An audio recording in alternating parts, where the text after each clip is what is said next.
President Putin of Russia had agreed to halt attacks on Kyiv for a week due to the extreme cold weather. Trump revealed he personally made the request despite skepticism from many. Ukrainian President Volodymyr Zelenskyy thanked Washington for the initiative but stressed that the next few days would show if Russia would honor the deal. The pause is expected to provide temporary relief, especially by reducing Russian strikes on Ukraine's energy infrastructure, which have had a significant impact on the country amid ongoing conflict. Let's listen to what US President Donald Trump said.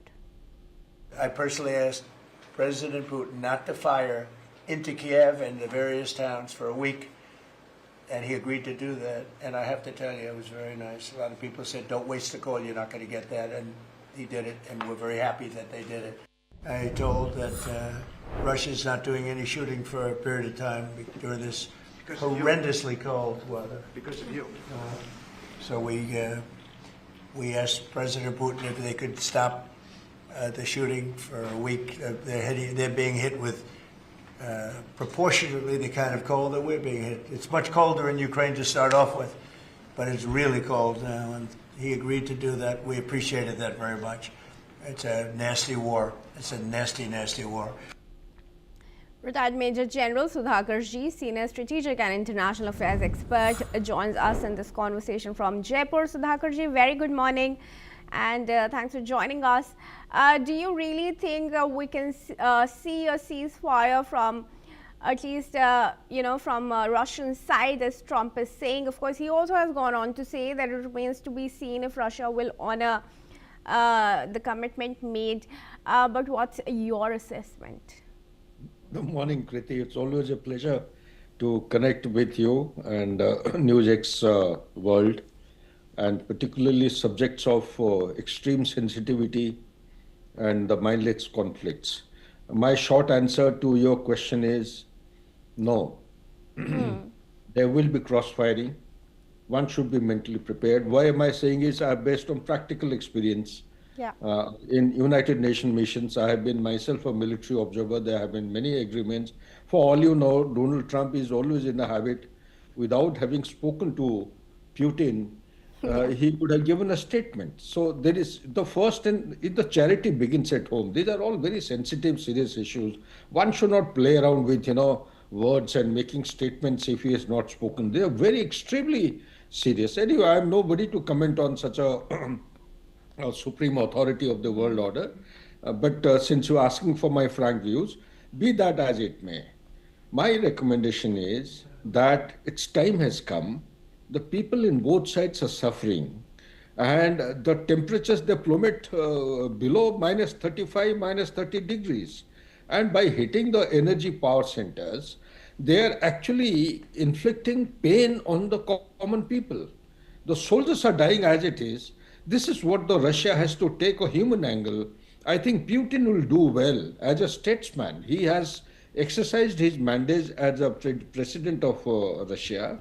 He has expressed it in loud terms, as also in very, very subtle terms, that ceasing the war or stopping the war without any concessions to Russia would be a prohibitive cost, meaning whatever is the status today, that should be given to him. That 20% of land should come to Russia. There should be some architecture evolving to ensure that the NATO does not expand its sphere of influence further to the east. And Ukraine should become a neutral component, not a NATO member. But these are all issues which are intangible, because why I'm saying with the passage of time, you'll soon find Ukraine joining NATO, or NATO becoming extinct, it becoming non-existent. Like the way it is breaking apart now, NATO will have no relevance, no meaning. European Union countries or the elements in Europe do not have adequate capacity to protect themselves. They have to do a lot. They have been dependent on, there has been a strategic dependence on USA. So all these things put together, short answer to you is that the world should be prepared to not accept, to witness exchange of fire, and amidst that, the peace talk must continue. Right. Zelenskyy must go to Russia, Moscow, meet Putin one-on-one and find some lasting solution. That's the best way to resolve a critical issue as it is prevailing in Central Europe. Well, Sudhakarji, as far as I know, Zelenskyy has not agreed for Moscow to be the location for bilateral talks.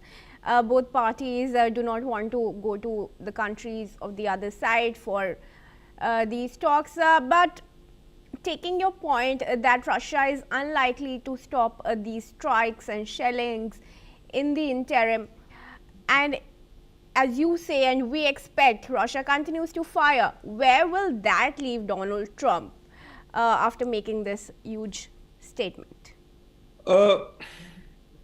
Good question. At least look at it from this perspective. Here is a man in the entire world who's sticking his neck out for the sake of larger good. He's making an effort. Whether it comes through or not, it's a different issue. At least, let's appreciate, acknowledge, look at the glasses half filled with water and half filled with air. Despite all big bats, he's still sticking his neck out, and we are hopeful. Optimism is hope is the only component which keeps the human or the mankind alive. Yeah. So, having said that, I would say yes, it will be a loss of face for him. But then, being a leader, global leader, I would say, there will be many such challenges, instances which will be coming his way or anybody's way who's of that stature, which should be put aside because he's looking for a bigger aim. These are all smaller components of small setbacks of personal image, taking a beating in the world order. I think he should ignore all this and get going ahead. That's a big game he's looking for. Whole world gradually, with the passage of time, Kriti, I am very confident that sooner or later Putin himself will agree. For all you know, I'm getting a hunch that Zelenskyy this time will go to Moscow, despite the input you have shared through your channel.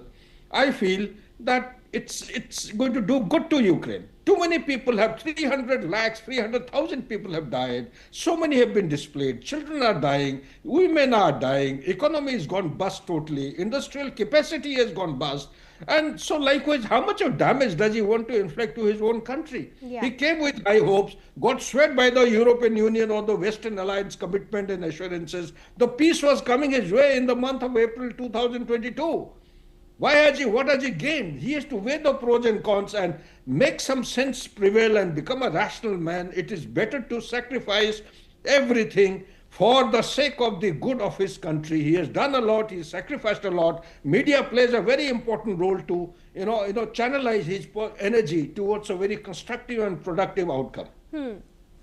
Right, Sudhakarji, thank you very much then for your comments. And we move on now, viewers. Now, Trump has also warned the UK against its increasing